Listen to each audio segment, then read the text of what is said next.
Olá, boa tarde. Estamos aqui hoje para mais uma rubrica Amar com Sem Sol das Mau Talks. E hoje é um tema algo interessante, talvez com uma pitada de polémico, mas seguramente que necessita de algumas reflexões. E por isso eu hoje gostava muito de partilhar aqui convosco, de trocar ideias em relação a ele. E o tema é a verdade versus a mentira. É um tema que de alguma forma nos faz, podemos dizer que é transversal a todas as áreas da nossa vida, não é? Portanto, não é algo específico que possa acontecer só numa determinada área da nossa vida. Eu hoje quero dar aqui um enfoque também um pouco mais ao nível do que é a verdade e a mentira nos relacionamentos, obviamente, mas não posso deixar de passar por todo o profundo que existe por trás disso, que está associado muito àquilo que são os nossos princípios, àquilo que são a nossa ética, a nossa integridade, a forma como nós também nos movemos, não é? Bom, para quem não me conhece, o meu nome é Margarida Castro, eu sou analista transpessoal pneuma, sou mediadora familiar e faço mentoria para casais.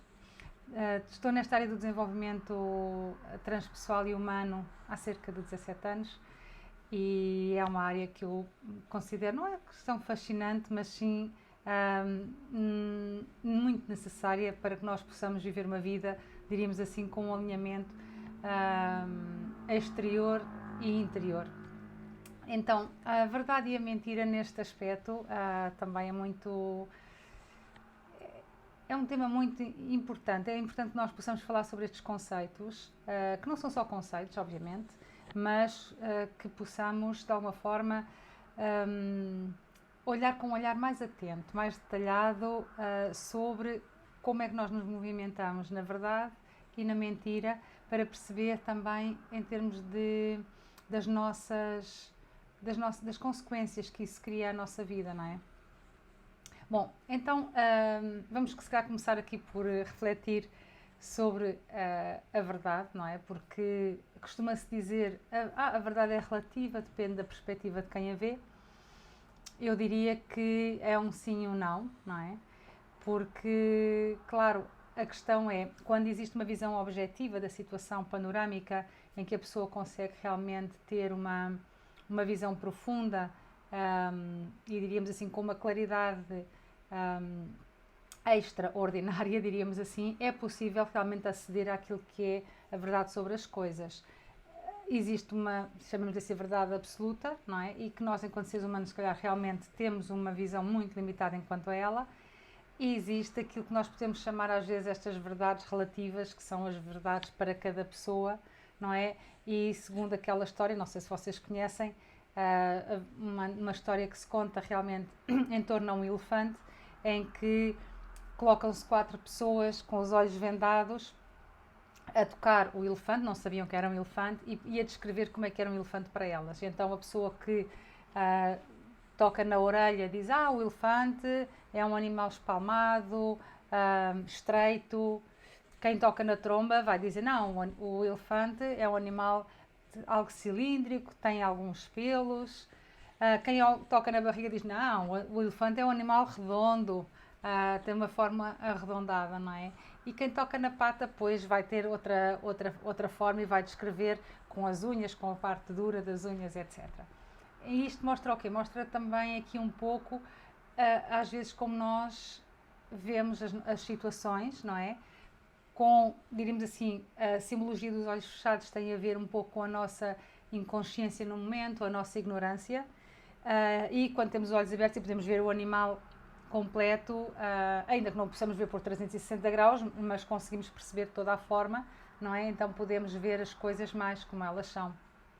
E não ter os olhos vendados representa essa a consciência, a claridade, que contrariamente aos olhos vendados representa um pouco a ignorância ou a inconsciência, não é? Então isto eu quis fazer um pouco esta introdução porque de alguma maneira esta visão em relação à verdade é importante, porque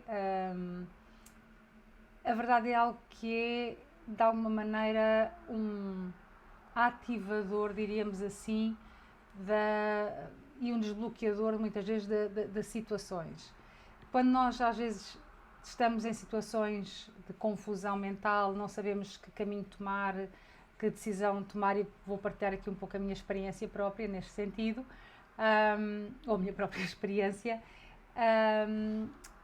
Quando tenho momentos em que na vida ou alguma confusão, não consigo ter claridade em relação a que caminho tomar, e são situações às vezes, por exemplo, que geram algum stress, alguma tensão, ou até às vezes eventualmente alguma angústia, e nós não sabemos bem o que é real, o que é que não é, se existe alguma coisa que não está muito clara e pode nos causar alguma insegurança.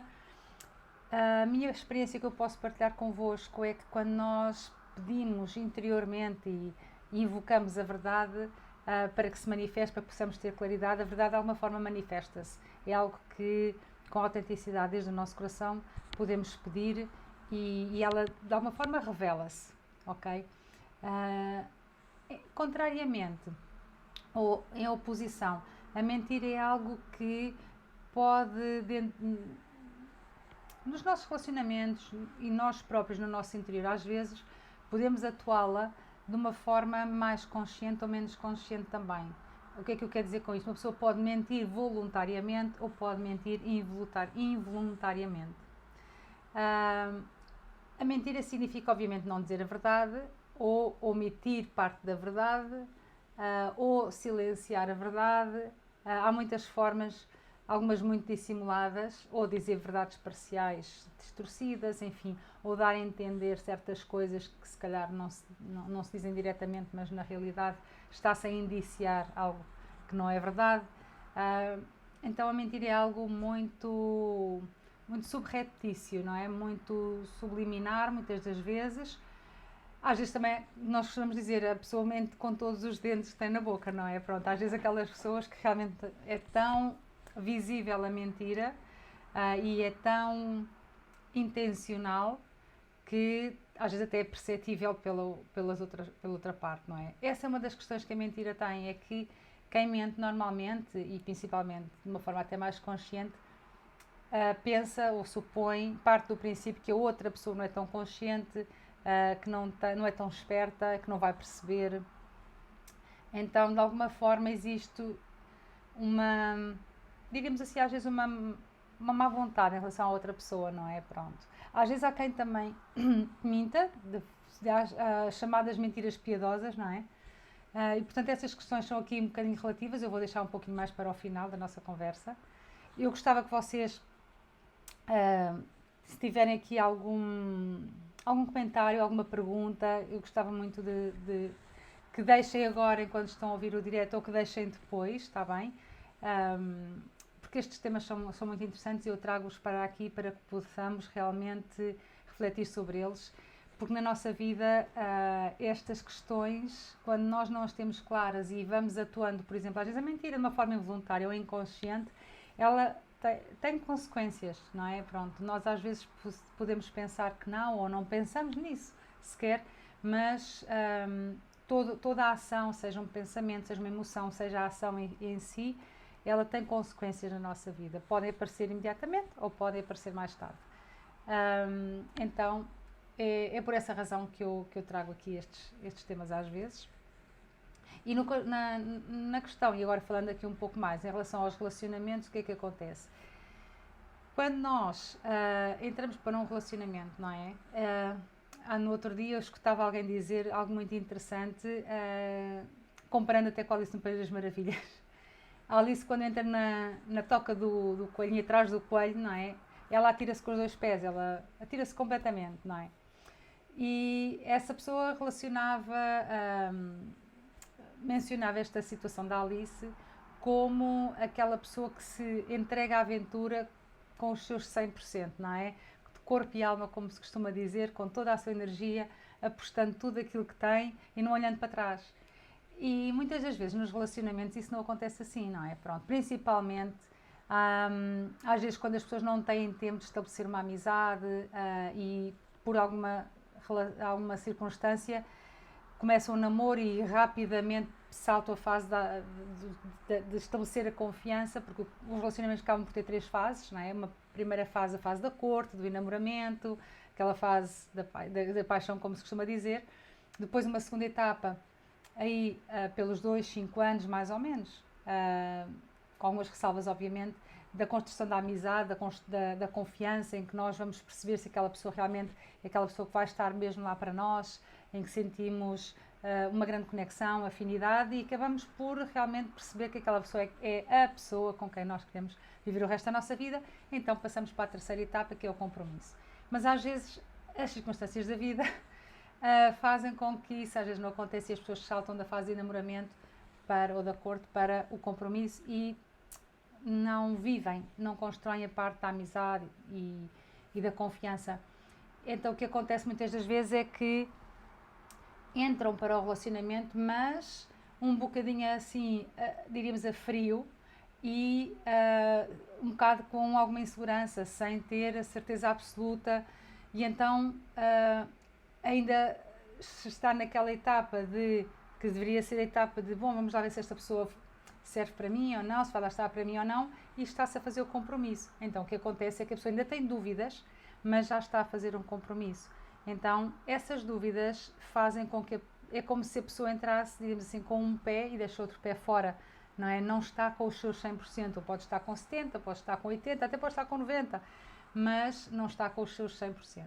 E isto o que é que quer dizer? Quer dizer que não é que esteja a mentir, mas tem mais possibilidades de viver a mentira no seu compromisso, não é? Enquanto uma pessoa que estabelece a confiança e conhece bem o outro, gradualmente vai deixando de ter problemas em se partilhar e se dar a conhecer no seu melhor e no seu pior. Então não tem necessidade de esconder nada do outro. E dessa forma a mentira, porque a mentira muitas das vezes surge também por medo, a pensar o que é que o outro vai pensar, etc. Essa mentira não vai estar tão presente nessas relações, não é? Ou às vezes pode ser, nós às vezes pensamos que se calhar são coisas, mentiras, lá está também dizemos inofensivas, não é?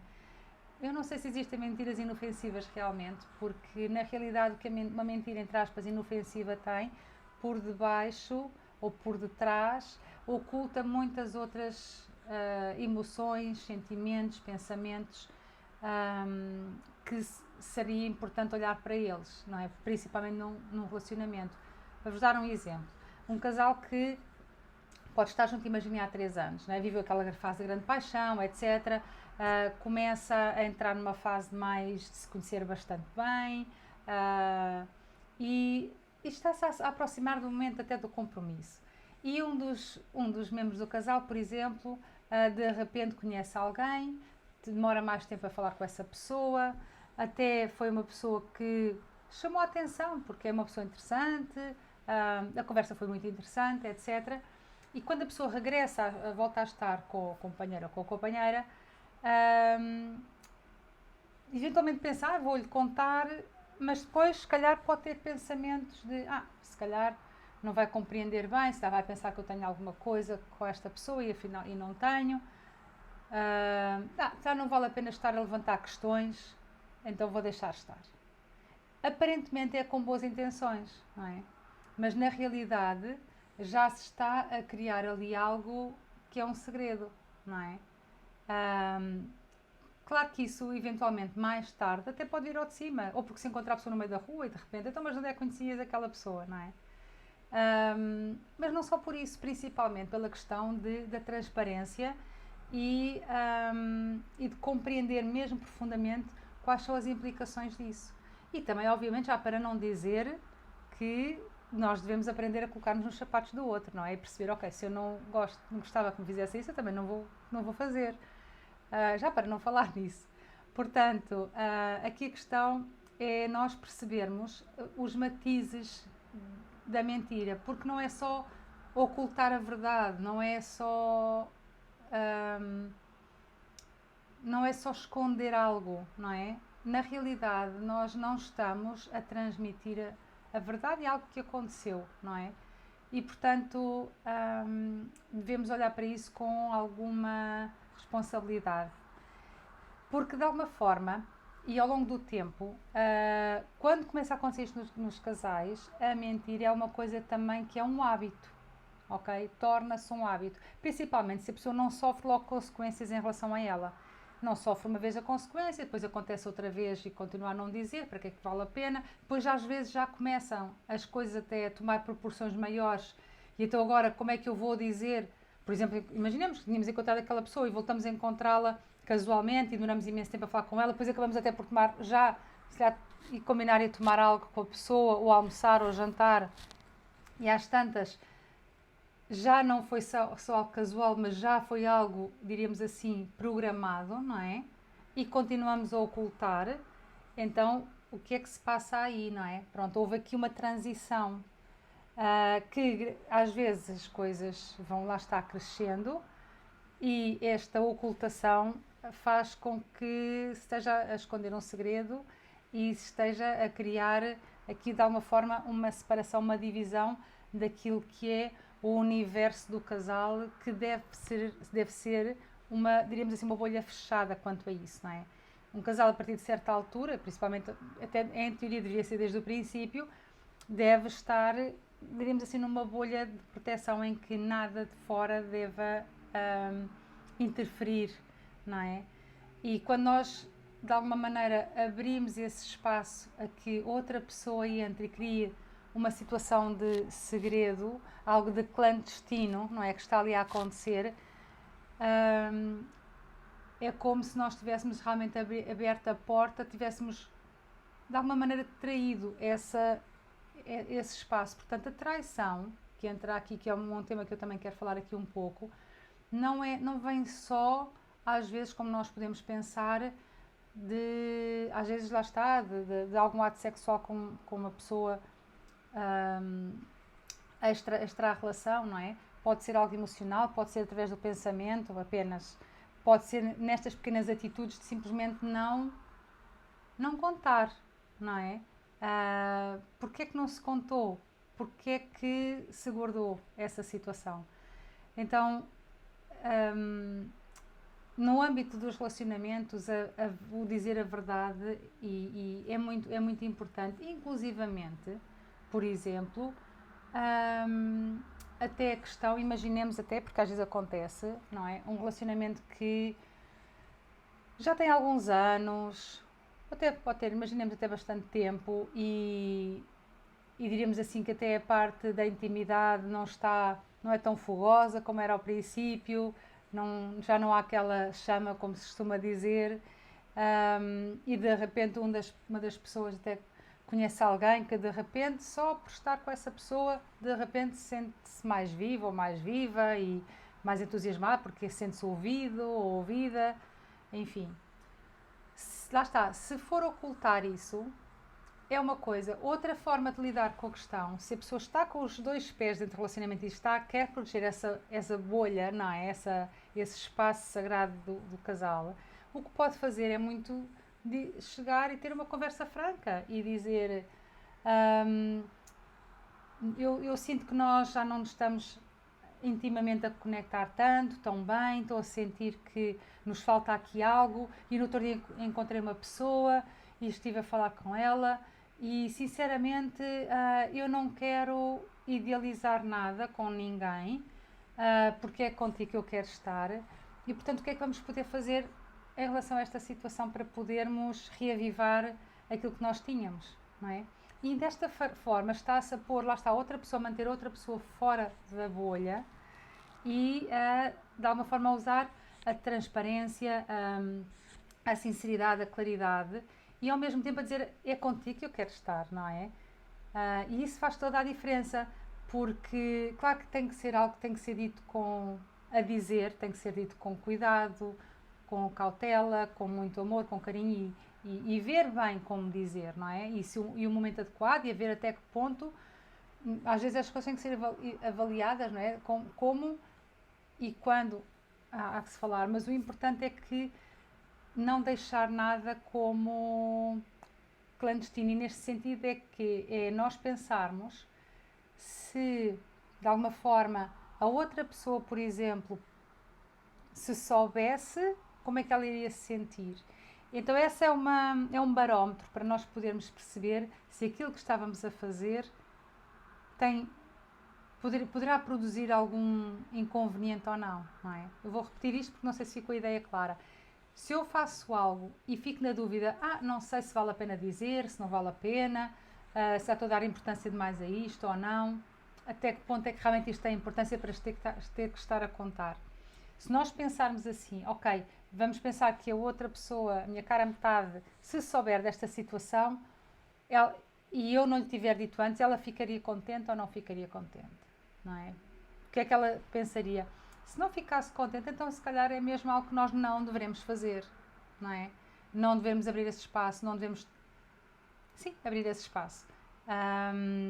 E se o abrimos, por alguma razão, se por acaso já o fizemos, então é importante a transparência e, como eu estava a mencionar, que realmente possamos, diríamos, partilhar com o outro e dizer, mas é contigo que eu quero estar, como é que nós podemos, porque eu não quero que... Não quero que outros pensamentos, a interferência de outras pessoas, não é?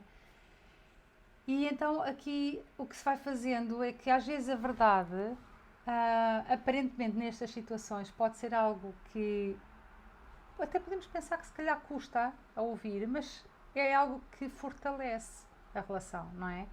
Então, a verdade, sermos transparentes, às vezes mesmo mostrando, e agora sem ser em aspectos de triângulos amorosos, por exemplo, mas noutras coisas, em coisas simples, sei lá, às vezes em coisas. Está-me a ocorrer algum exemplo que até pode parecer algo ridículo, não é? Mas pode acontecer. Se nós sabemos que a nossa cara metade tem uma camisola preferida e eu lavei a camisola e estraguei a camisola com uma cor, então imaginemos que eu sei, esse cara vai ficar tão triste ou tão chateada, não sei o que, vou deitar a camisola fora e fingir que não aconteceu, não é? Pronto, são as tais, entre aspas, mentiras piedosas, não é? Temos que pensar, ok, o que é que nós estamos a construir com isto? Colocar-nos nos sapatos do outro e pensar, ok, o que é que ele ou ela preferiria, não é? Porque o esconder algo demonstra sempre um tipo, ou quase sempre, um tipo de caráter que não é o melhor, não é? Agora, obviamente, eu penso aqui também que há muitas situações na vida que requerem estas exceções, não é? Está-se-me a ocorrer aqui o filme da lista de Schindler, não é? Que ele, para salvar muitas vidas, muitos judeus, teve que mentir, não é? Falsificar papéis, mentir, para salvar vidas.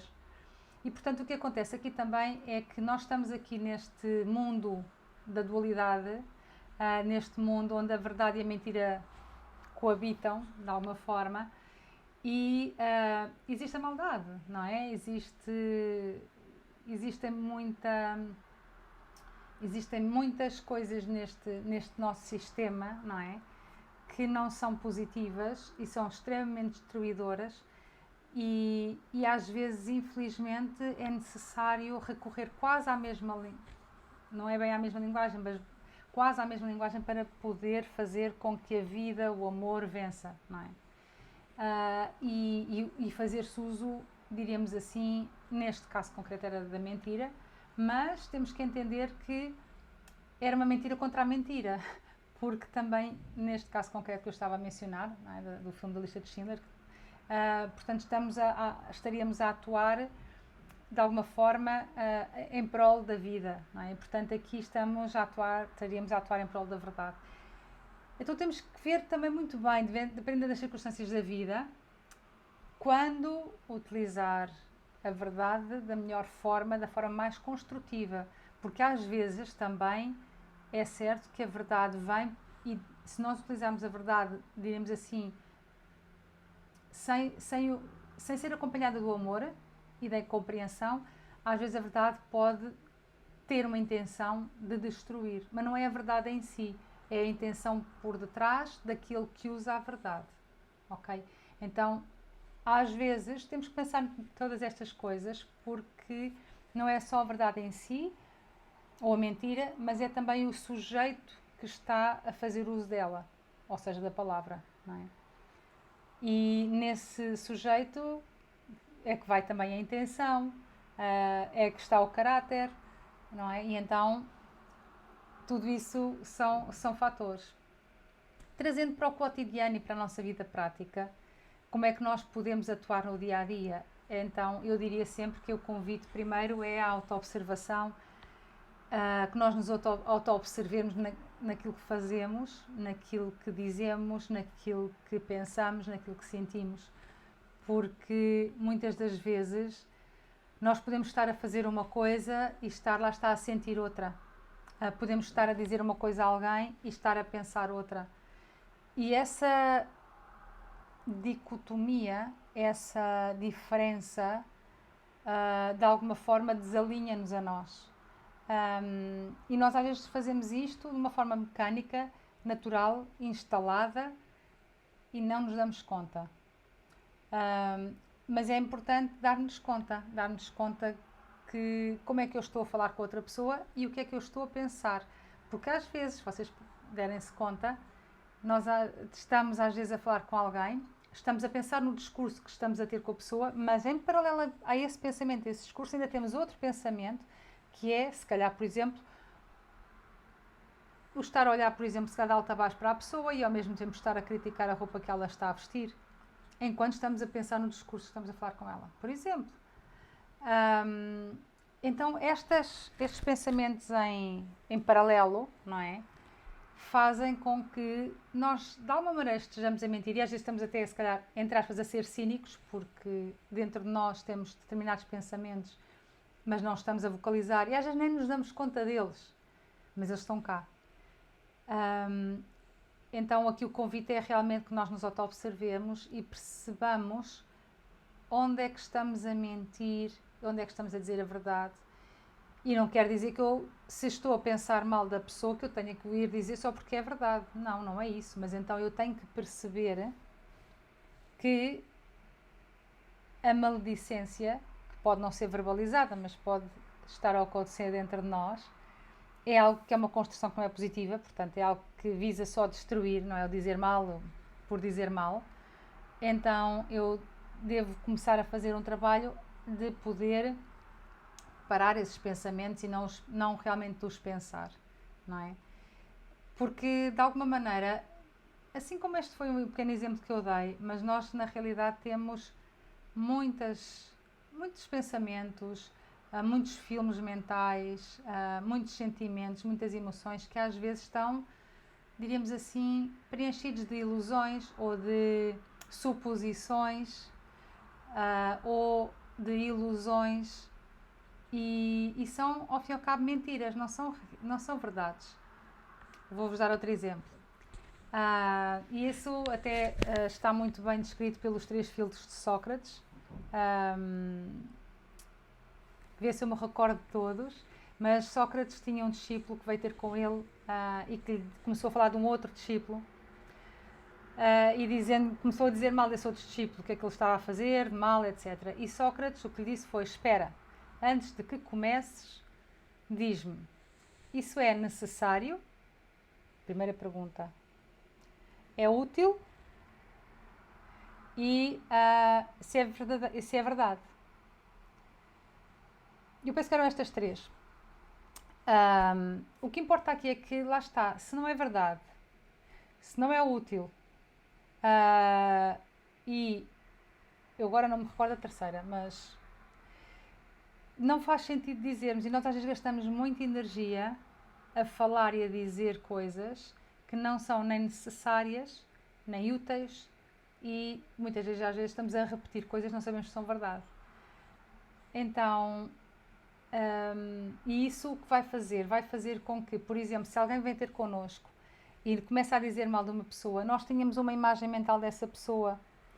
Quando alguém vem e começa a dizer mal dessa pessoa, nós a nossa imagem mental dessa pessoa vai-se começando a distorcer e para a próxima vez que nós encontrarmos essa pessoa já não a vamos ver da mesma maneira.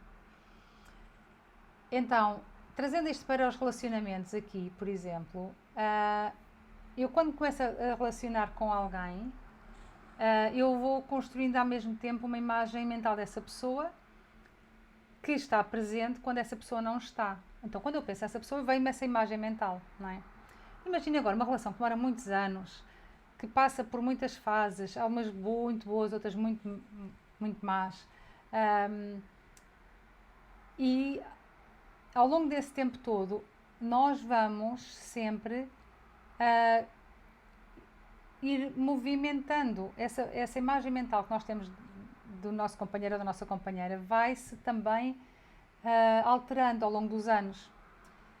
E o que acontece muitas das vezes é que nós acabamos por estar dentro do relacionamento a atuar em direção a essa imagem, supondo que a pessoa vai responder de acordo com a imagem que eu tenho ou aquilo que eu acredito que a pessoa vai dizer em função daquilo que da imagem mental que eu tenho dela. E muitas das vezes os anos passaram e eu não percebi o quanto aquela pessoa na realidade já é diferente da imagem mental que eu tenho dela. E por isso às vezes há pessoas e há casais que de repente algo acontece e dão-se conta que afinal estavam casados com uma pessoa completamente diferente, não se tinham dado conta, porque de repente a pessoa faz algo que os choca, não é? Que descoloca, parece que não tinha nada a ver com aquela pessoa. Porquê? Porque nós estávamos relacionados, digamos assim, com a imagem mental que tínhamos da pessoa e não com a pessoa em si. Então, um exercício muito importante de ir fazendo, além da autoobservação, não é? Sobre nós próprios, nossos pensamentos, isso é que é importante, é também olhar para o outro várias vezes, como se fosse pela primeira vez. Não tomarmos como garantido que já sabemos como é que a pessoa é, que já a conhecemos profundamente. Não. Nós podemos demorar uma vida inteira para ir conhecendo uma pessoa, assim como também podemos demorar uma vida inteira para nos conhecermos a nós próprios. Porque se nós não nos conhecemos a nós próprios, então como é que nós podemos dizer que já conhecemos a outra pessoa, não é? Porque na realidade nós não nos conhecemos em relação a nós próprios. Podemos conhecer partes de nós, alguns aspectos da nossa personalidade, mas não nos conhecemos profundamente. E daí que a minha abordagem sempre remete para esta parte do autoconhecimento que é muito importante, seja na questão dos relacionamentos, seja comigo própria, seja no trabalho, na família, com os amigos, na sociedade. Se nós não trabalhamos sobre nós próprios, não olhamos para dentro, é difícil fazermos alinhar o exterior com o interior, não é? Então,